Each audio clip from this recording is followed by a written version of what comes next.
Hi everyone! Good evening! This is Manay Gina and welcome back sa aking YouTube channel. So guys, for today's video, ayan, pag-usapan natin si Andrea Brillantes. Pero bago ang lahat, kung sino pa ang hindi naka-subscribe sa aking YouTube channel, please guys, huwag kalimutang i-like, i-share, at pahingi ng inyong kunting suporta.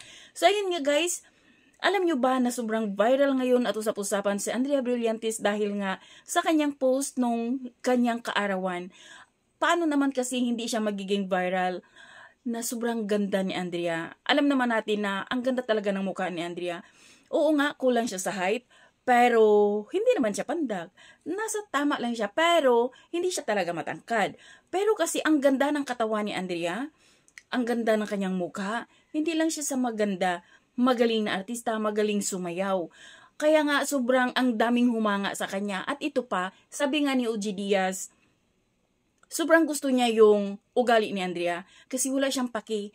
Kasi sabi nga ni OG Diaz, ilang beses na nilang, kumbaga, mayroon silang kino-comments na hindi maganda kay Andrea na kino-call out nila, pero walang paki. At kapag nagkita sila, ganun pa rin si Andrea talagang nag-aano siya, alam mo yung namamansin o nagkikipag-usap, naghahain, nagbibigay ng respeto. Kaya sobrang sabi ni OG Diaz, love ko talaga si Andrea Brillantes. So yun lang guys, thank you for watching. Until then, bye, God bless everyone!